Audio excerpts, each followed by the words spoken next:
ஆமா, நான் தேடிக்கொண்ட பிரச்சனை தான். நான் தேடிக்கொண்ட பிரச்சனைக்கு அல்லாவோட உதவியை கொண்டு நான் தான் அதுக்கு தீர்வு காணணும்னு போராடிட்டு இருக்கிறேன், முயற்சி பண்ணிட்டு இருக்கிறேன், நின்னு ஃபேஸ் பண்ணிட்டு இருக்கிறேன். நின்னு ஃபேஸ் பண்றவனையும் முயற்சி பண்றவனையும் கை கொடுத்து தூக்கி விடலாம் பரவாயில்ல, கையை தட்டி விட்டு குழி தோண்டி புதைக்காம இருக்கணும்.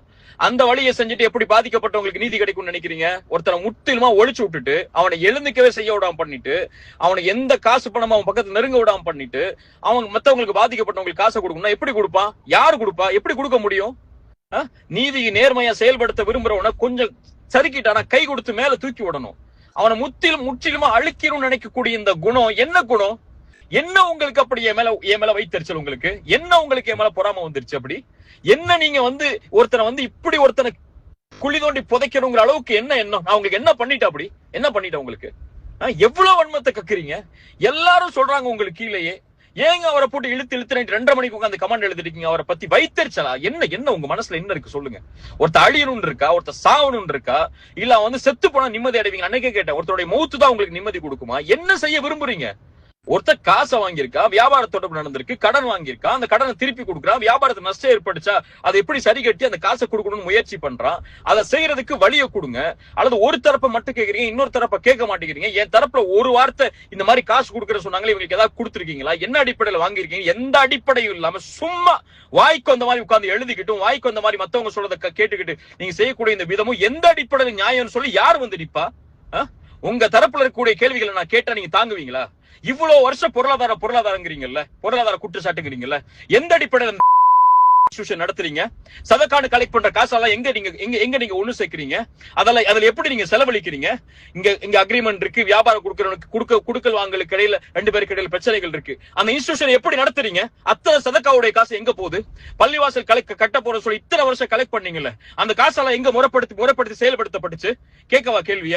இன்ஸ்டிடியூஷன் வச்சு கேள்வி கேட்க வைக்கவா? பதில் சொல்ல தயாரா இருக்கீங்களா? எந்த அடிப்படையிலுமே இல்லாம எவ்வளவோ என் மனசுல அவ்வளவு குற்றச்சாட்டுகள் உங்களை பற்றி வந்துச்சு. பொருளாதாரத்திலையும் சரி, மத்த விஷயங்கள்லயும் சரி, எல்லாத்தையும் எல்லாம் ஒரு இடத்துல ஒப்படைச்சிட்டு இன்னொருத்தவங்களுடைய கண்ணி இருக்கு, இன்னொருத்தருடைய மான இருக்கு, நமக்கு தெரியாத விஷயத்த பேசக்கூடாதுன்னு அமைதியா இருக்கிறேன். தாவாவை காசுக்காக பண்றவன் இல்ல, தாவாவை சதக்காக கலெக்ட் பண்றதுக்காக பண்றவன் இல்ல. அழைப்பு பணியில் அல்லாஹ்வுடைய முகத்தை நாடி எந்தவித ஒரு பைசாவை கூட எதிர்பார்க்காம என்னுடைய சொந்த செலவுலையும் நான் சம்பாதிச்ச ஹலாலான வருமானத்திலையும் தாவாவை பண்ணிட்டு இருக்கிறேன். இப்படி இருக்கும் போது கூட உங்களுக்கு ஒருத்தன் வியாபாரத்துல கொடுக்கல் வாங்கல சறுக்கிறாங்கிற பட்சத்துல அவளை முற்றிலுமா அவளுடைய கண்ணியத்தை தரைமட்டமா ஆக்கணும்னு நினைக்கக்கூடிய இந்த குணம் யார் கற்றுக் கொடுத்த குணம்? இது உங்க மனசுல எப்ப ஆறப்போகுது? ஒருத்தருடைய மரணம் தான் ஆற வைக்குமா? நீங்க செய்த குற்றங்களை முதல்ல பாருங்க. உங்களை பத்தி வந்த அத்தனை குற்றச்சாட்டுகளை நான் இப்ப பேச ஆரம்பிச்சேன்னா நல்லா இருக்காது. அல்லாஹ்விடத்துல நீங்க தௌபா செய்யுங்க. நான் செய்யறேன். நான் அல்லாஹ் பயப்படணுமா? அல்லாஹ் பயப்பட வேண்டிய கடமை இருக்கு. நான் திருத்திக் கொள்ளணுமா? 1000 திருத்திக் கொள்ள வேண்டிய கடமை இருக்கு. குறைகள் இருக்கு, 1000 குறைகள் இருக்கு. நான் மீளணுமா? 1000 முறை அல்லாஹ்விடத்துல மீளவணும் இருக்கு. ஆனா ஃபலா துஸக்கு அன்ஃபுஸக்கும் அதை மட்டும் மனசுல வச்சுக்கோங்க.